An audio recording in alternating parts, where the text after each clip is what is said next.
Once, every house on Maple Street admired the bright blue home standing proudly at the corner. Its owner, Marcus Carter, had spent 15 years building his dream with honest work, long nights, and endless sacrifice.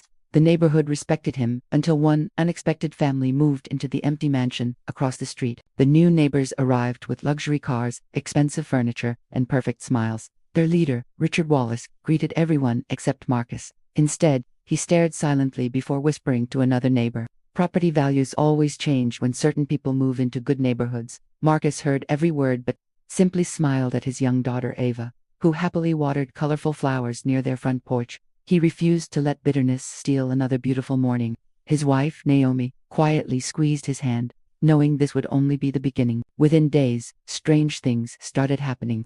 Marcus's trash cans disappeared before collection. Packages vanished from his porch. Anonymous complaints reached the homeowners association, claiming his lawn looked unsafe, despite being one of the cleanest yards in the neighborhood. Every complaint carried the same invisible fingerprint. Richard never accused Marcus directly. Instead, he convinced others to speak while pretending to remain innocent.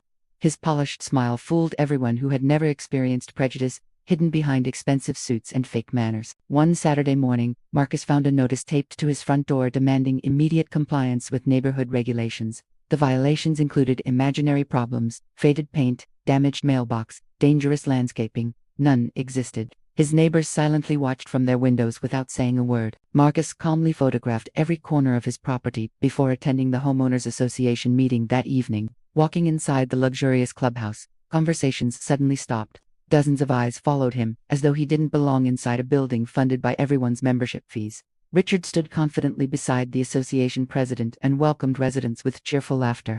When Marcus entered, Richard's smile disappeared. "We're only trying to protect community standards," he announced loudly enough for everyone to hear before Marcus even reached his chair. The president displayed photographs showing damaged fences, overgrown grass, and broken lights supposedly belonging to Marcus's property. Gasps echoed around the room. Marcus quietly examined every image before smiling. The house shown wasn't his. Even the address numbers were completely different. Embarrassed whispers spread across the audience. Richard quickly interrupted, claiming it was simply an administrative mistake.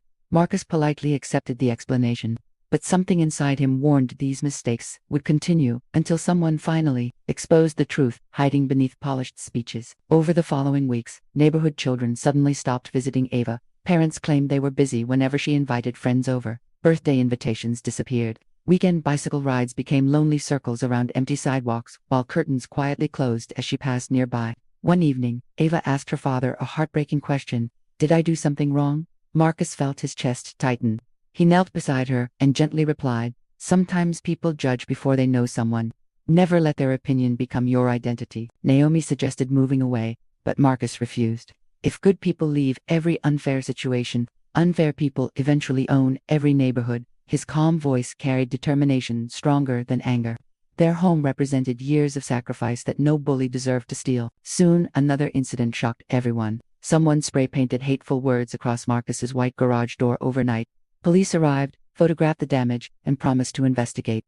Richard conveniently appeared moments later, expressing fake sympathy while secretly enjoying the attention surrounding the vandalism. Marcus surprised everyone by cleaning the graffiti himself before sunrise. Instead of responding with hatred, he planted fresh flowers beneath the repaired wall.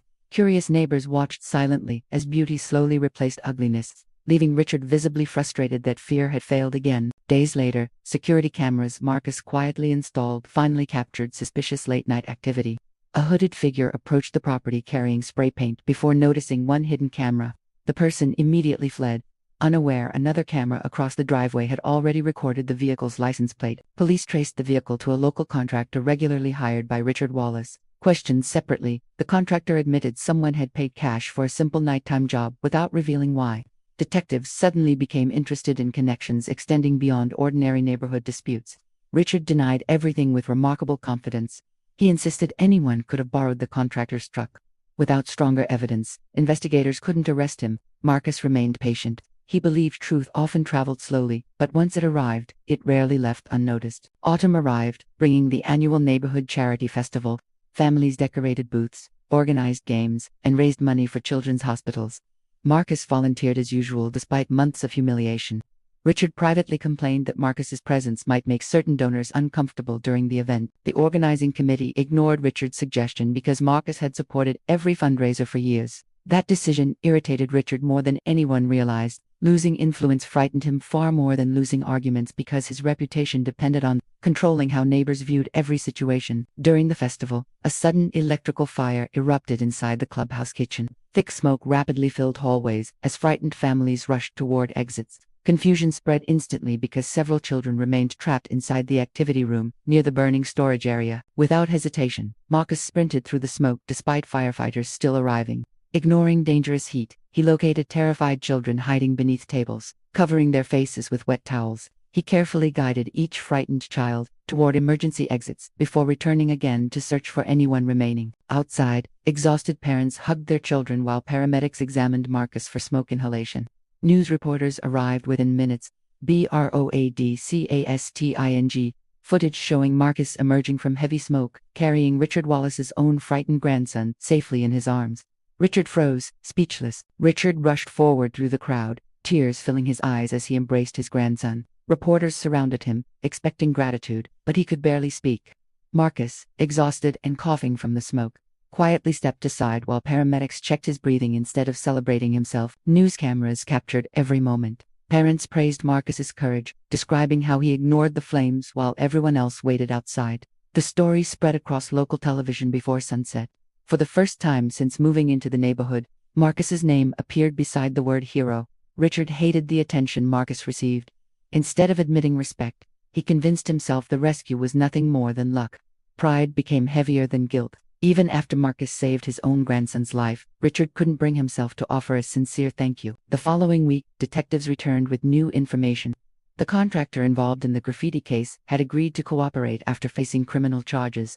Phone records, payment receipts, and security footage connected several suspicious meetings directly to Richard during the weeks before every incident against Marcus. Detectives quietly obtained search warrants. Inside Richard's home office, they discovered printed complaints, fake neighborhood violation letters, burner phones, and handwritten notes describing strategies to pressure Marcus into selling his house. Every page revealed months of carefully planned harassment. The investigators also recovered deleted computer files. Hidden folders contained edited photographs used during the homeowners association meeting. Richard had digitally changed addresses and manipulated images to make Marcus's property appear damaged. Digital forensic experts restored the original files within hours. When officers arrived to question Richard again, he remained confident. He believed expensive lawyers could solve everything. But confidence disappeared after detectives placed stacks of printed evidence across his dining table. Every lie he previously denied now existed in undeniable black and white. Neighbors watched from their windows as police vehicles filled Richard's driveway. Rumors spread rapidly through Maple Street. The same residents who once avoided Marcus now whispered about how easily they had believed false accusations without ever asking for the truth themselves. Richard was taken to the police station for questioning. News crews waiting outside recorded the moment he entered the building without his usual confident smile. The businessman who once controlled neighborhood opinions suddenly became the center of an investigation that no amount of influence could silence. Marcus learned about the arrest while trimming flowers outside his home. A neighbor hurried across the street expecting celebration. Instead, Marcus simply nodded and continued gardening. "Justice doesn't grow faster because you stare at it," he quietly said before returning to work. His calm response surprised everyone. Months of humiliation had never changed the kind of man he chose to be. He understood revenge might satisfy anger for a moment, but character lasted much longer than victory. A week later, the homeowners association scheduled an emergency meeting. This time the clubhouse was completely full. Every chair was occupied. Residents who had ignored previous meetings now wanted answers about everything that had happened under their own noses. The association president stood before the audience, looking ashamed. He admitted they had trusted complaints without verifying facts. He apologized publicly to Marcus and Naomi for allowing prejudice and manipulation to influence official decisions. Silence filled the room. Marcus slowly stood.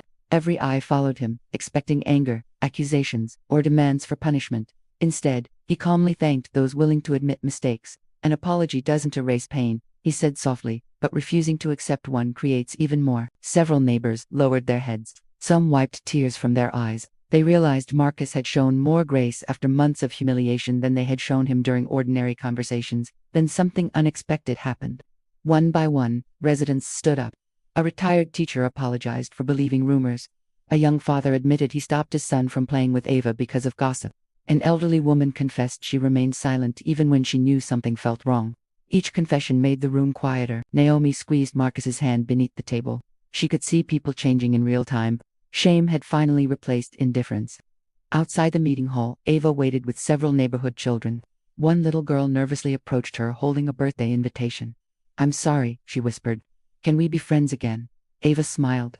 Children often forgive faster than adults. Within minutes they were laughing together on the playground beside the clubhouse, proving that prejudice is usually taught, not naturally born. Meanwhile, prosecutors officially charged Richard with conspiracy, filing false reports, evidence tampering, vandalism, and harassment. Local newspapers covered every hearing. His respected public image collapsed almost overnight as more former employees came forward describing similar behavior in previous communities. One witness revealed Richard had followed the same pattern before. Whenever a family he disliked moved nearby, he quietly organized complaints until they eventually sold their homes below market value. He later purchased those properties through business partners and earned huge profits. Marcus had unknowingly become the first person who refused to leave. Financial investigators expanded the case and uncovered questionable real estate transactions connected to several shell companies. What began as neighborhood harassment slowly exposed years of dishonest business practices far beyond Maple Street. The courtroom remained packed during Richard's trial. Prosecutors presented surveillance footage, digital evidence, contractor testimony, financial records, and witness statements. Every attempt by the defense to explain away the evidence collapsed under careful questioning. Finally, Richard himself took the witness stand. For the first time, he looked nothing like the confident businessman who had once controlled every neighborhood meeting. His shoulders slumped, his voice shook. The courtroom felt strangely quiet as he admitted making decisions driven by prejudice and arrogance. "I thought people like Marcus didn't belong beside people like me," he confessed. The words echoed through the courtroom. Marcus remained silent. He didn't smile. He didn't celebrate. He simply listened. After several hours of deliberation, the jury returned with a unanimous guilty verdict on multiple charges. Richard received a prison sentence, significant financial penalties, and community service requirements after his release. His business licenses were also placed under review. Outside the courthouse, reporters surrounded Marcus again. One journalist asked, "After everything he did, what do you want people to remember about this case?" Marcus looked toward Ava, who stood smiling beside Naomi. Then he answered, "I don't want people to remember the man who spread hate." He paused. "I want them to remember the people who finally chose courage over silence. Hate survives when good people stay quiet. Justice begins the moment ordinary people decide enough is enough." The interview spread across the country. Schools used his words during assemblies. Community organizations invited him to speak. Neighborhood associations revised their complaint procedures to prevent similar abuse. Months later, Maple Street looked different. Children played together without invisible boundaries. Families shared backyard barbecues. Neighbors who once avoided Marcus now greeted him every morning with genuine respect instead of forced politeness. One spring afternoon, Marcus planted a young oak tree in the center of his front yard with Ava helping beside him. "Why an oak?" she asked. Marcus smiled as they covered the roots with fresh soil. "Because real strength grows slowly," he replied. "Storms may bend it, people may doubt it, but if the roots are built on truth, it will stand long after the storm is forgotten." Ava looked up at the quiet street filled with smiling neighbors. For the first time since moving there, Maple Street finally felt like home.